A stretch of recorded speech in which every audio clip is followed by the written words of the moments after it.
Buenas tardes, yo soy Merian Fernández, esto es All We Need Is Love, estamos aquí en vivo desde El Gusto Producciones y por supuesto extendiendo un abrazo a mi gente de La Nota, la 95.7, nuestra emisora matriz, también la web, la nota957fm.com.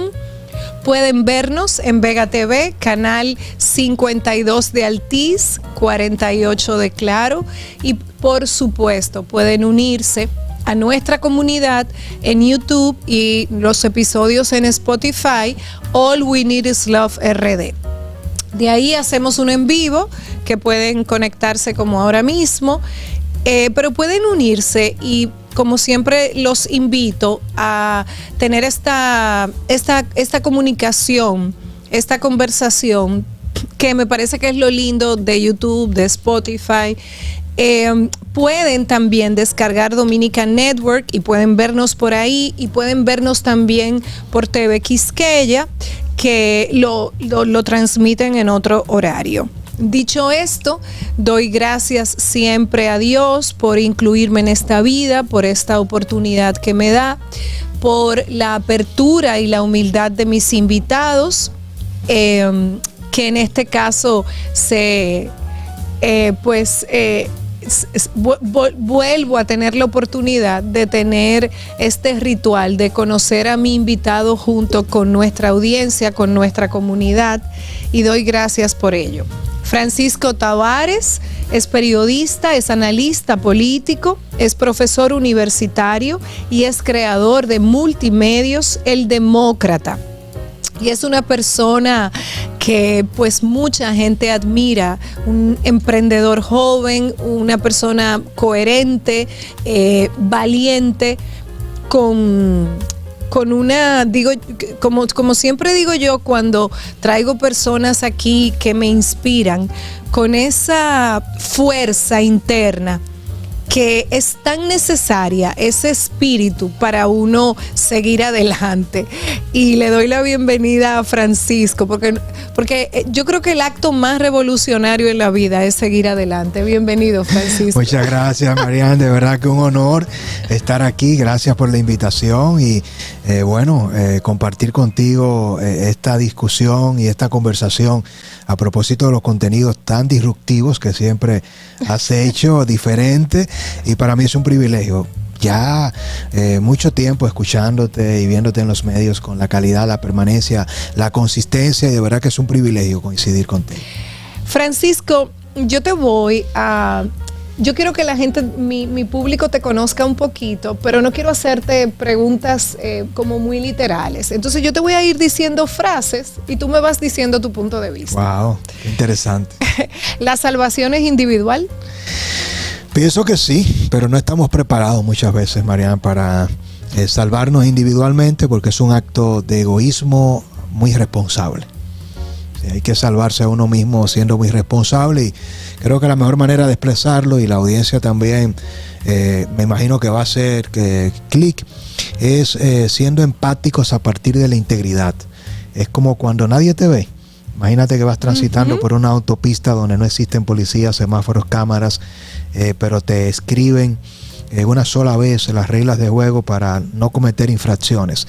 Entonces, ¿cómo te harías tú si tienes que transitar por esa calle infinita que es la vida, sabiendo cuáles son las infracciones, pero dónde eres tú mismo el agente que tienes que ponértela? Entonces, integridad ante Dios, que crea la conciencia de esa salvación individual, porque uno se condena a uno mismo, pero necesita un tercero para excusarse cuando falla. Interesante eso. ¿Quién eres tú cuando nadie te ve? Partiendo de lo que me has dicho. Una conversación entre la revisión de alguien que se sabe imperfecto. Me gusta mucho sentirme seguro de lo que pienso, en lo que creo, lo que hago, en una construcción constante de coherencia. Y mi mayor desafío es siempre preguntarme cómo se sienten los demás con lo que digo, qué tan justo soy, empezando por mi esposa, mis hijos. Y muchas veces es uno, vamos a decir, de esos grandes desafíos.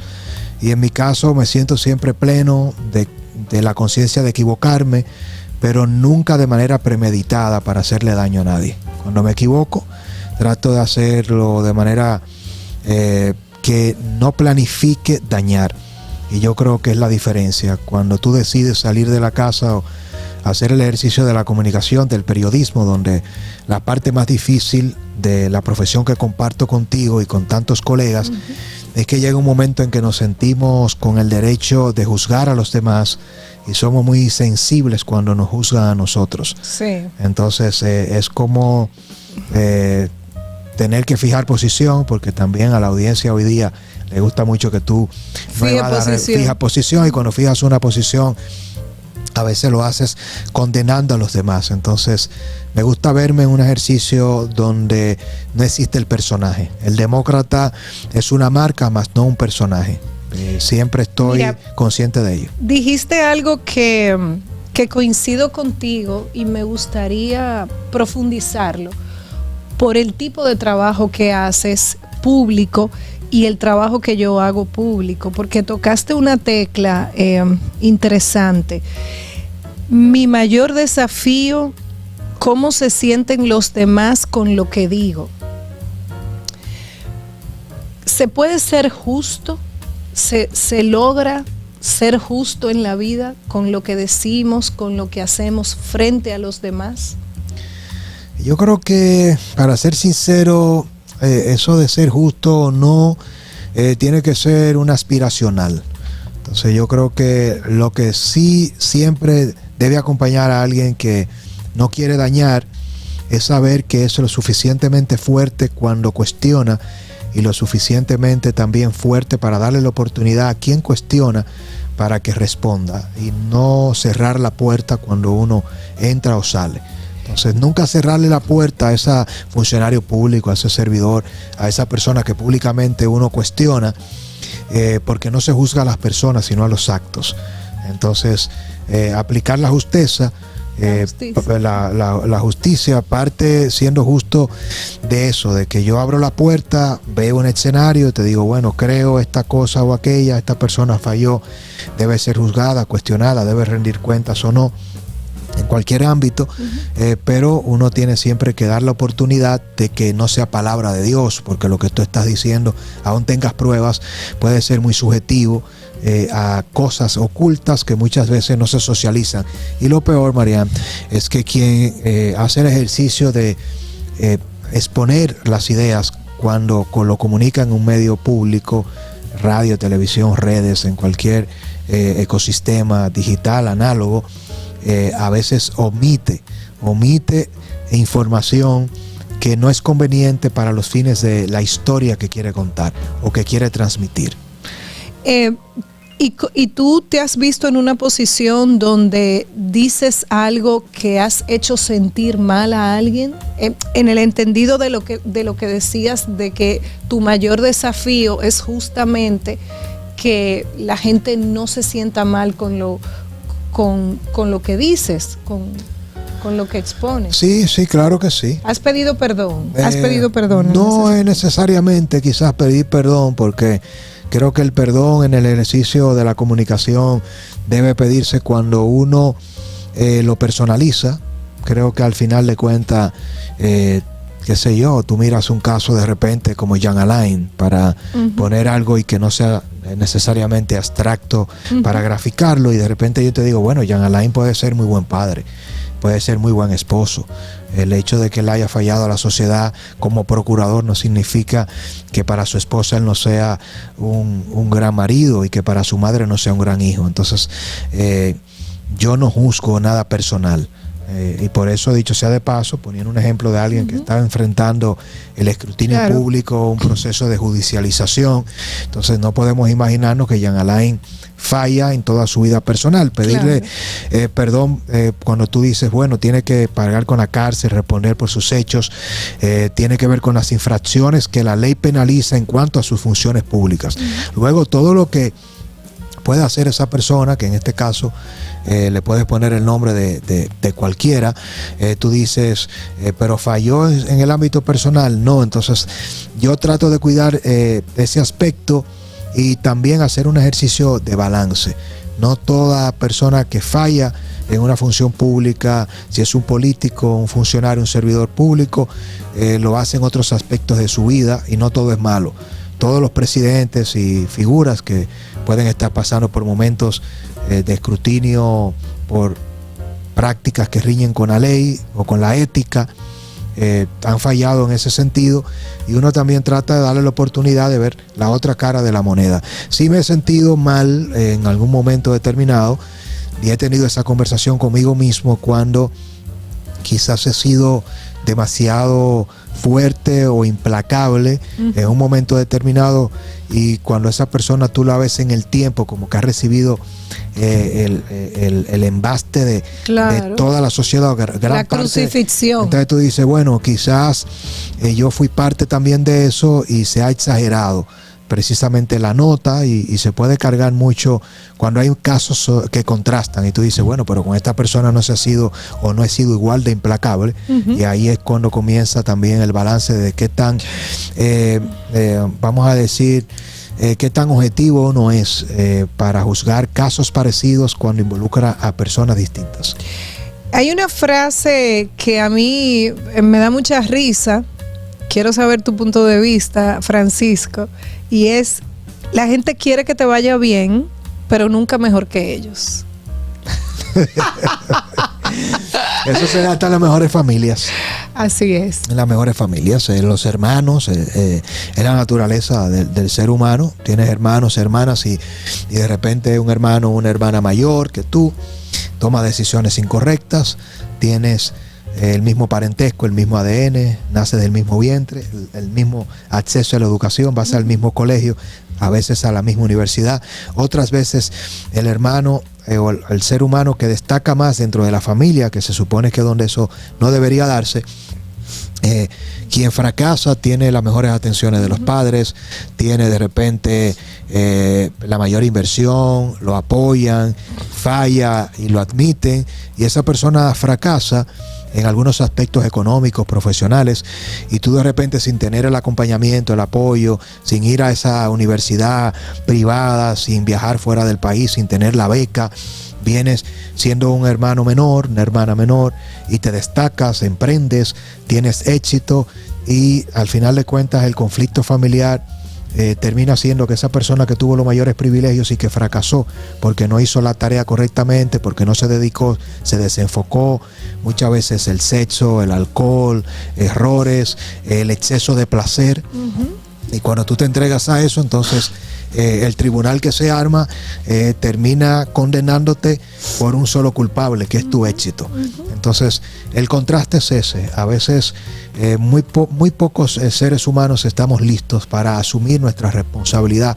Siempre necesitamos delegar la culpa en otro, y ese otro o otra termina siendo paradójicamente alguien que nos pone frente al espejo del fracaso, porque hasta que no ves el éxito en otra persona, no asumes qué tanto has fracasado. Sí, pero a eso iba.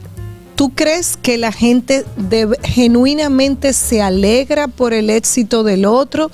¿Tú crees que esa es la norma, o la norma es lo otro? Que la gente sienta envidia, pero que de manera hipócrita te haga creer que sí, que se alegra por ti. No, la hipocresía es la regla, la excepción es la sinceridad y alegrarse, aunque suene duro y feo. Dice, bueno, yo creo que lo que pasa es que el éxito es muy relativo, pero, sí, claro, pero se mide con los mismos símbolos. Hay gente que es muy rica, que es muy famosa y que tiene una gran depresión. Y entonces tú dices, ¿cómo con un artista que es alabado pues, en todo el planeta termina sintiéndose sola o solo? Bueno, porque está demostrado que la felicidad es un estado abstracto del alma, que no tiene que ver necesariamente con nada material, porque el carro se queda afuera, el dinero no lo tocas, está en tu cuenta bancaria, todas tus casas, tus villas, tus riquezas no viajan contigo.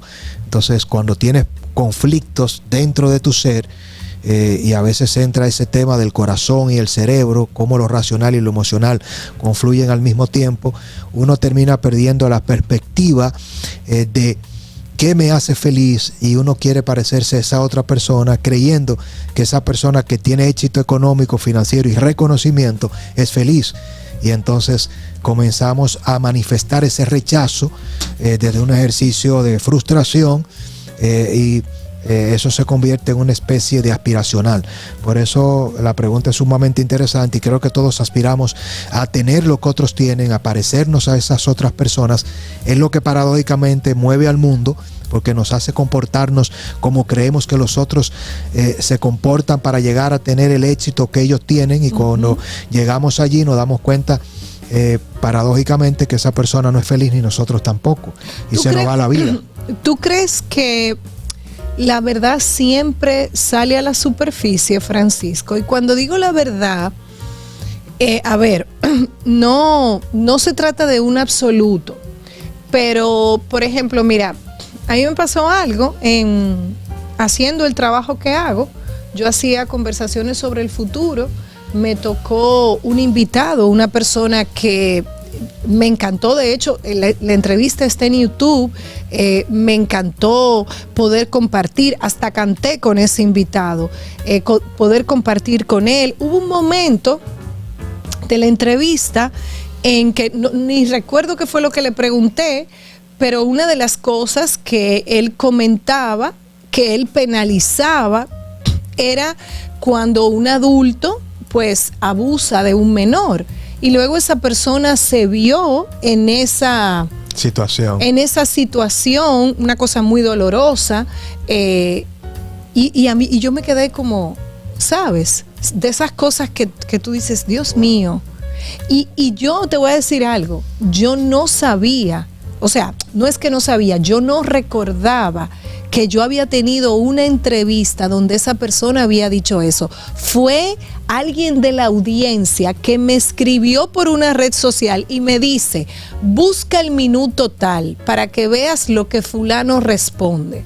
Yo me quedé, o sea, yo te pregunto, ¿te ha pasado eso que entrevistas a una persona, que conoces a una persona, la llevas a tu espacio, al Demócrata, y luego ves como otra cara, como otra, y cómo eso te puede haber impactado en lo personal, ¿sabes? Sí, porque uno crea un vínculo con la gente que claro, uno... y se identifica con las historias, a veces más que con las personas. Sí, claro. Por eso lo que tú acabas de compartir, que es una anécdota, hace clic con esa parte del cerebro emocional que nos provoca una cercanía y tiene un puente entre la empatía de transportarnos a esa historia que tú contaste en ese momento de esa entrevista sin haberlo vivido. Lo que tú acabas de hacer nos pasa muy a diario, y por eso nos identificamos con cualquier persona que nos comparte posiciones que son de esa cotidianidad, de esa humanidad, que pone al descubierto aquellos aspectos en los que uno busca coincidir. Y por eso siempre se dice que la ética es totalmente subjetiva, porque lo que es penado, correcto e incorrecto en una sociedad, en una nación, es culturalmente aceptado en otra como bueno y válido, y es parte de lo que tenemos que entender. Pasa incluso en el derecho, lo que se estipula en culturas de Asia, de Oriente, es totalmente diferente a lo que vivimos en Occidente, y somos todos seres humanos, y eso a veces en el fenómeno occidental queremos imponer un criterio de qué es lo adecuado o no. Me ha pasado en más de una ocasión, y pienso que también lo que conlleva es que los seres humanos, y me está pasando a mí ahora, tú me estás llevando a una frecuencia de reflexión muy pocas veces experimentada por mí, porque me estás haciendo una entrevista con frases, con preguntas, con situaciones que me sacan de mi zona de confort, y puede ser que en un momento determinado yo mismo esté expresándote cosas que nunca antes había dicho y que no he vivido, pero la estoy descubriendo en el mismo instante en que la comparto contigo.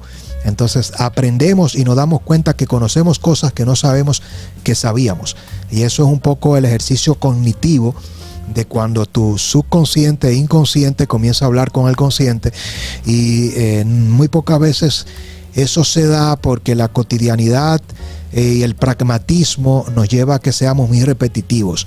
Fíjate que todo lo que hacemos en nuestro día a día, no importa que usted se dedique, cada vez que nos levantamos te pasan 10, 20, 30 años, y es como si tú hubieses sido el mismo todo el tiempo y no te das cuenta qué tanto cambias, porque repetimos lo mismo en los mismos entornos, incluso cambiamos de relación. ¿Y sabes qué dicen los psicólogos?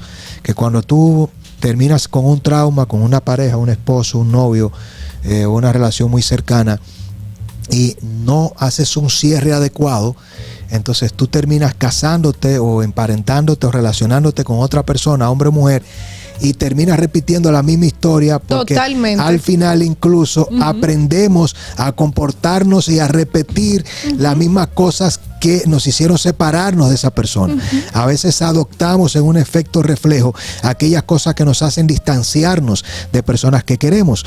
Entonces el ser humano casi nunca tiene tiempo para abrir esas conversaciones y poder cerrar ciclos con personas que amamos y que sentimos muy cercanos a ellos, para prepararnos y sanarnos para que en otra relación no se repita la misma historia. Francisco, mire, yo me tengo que ir a la primera pausa, pero te voy a decir algo. Este Francisco me gusta más. Wow. Digo, a mí me encanta el demócrata, claro.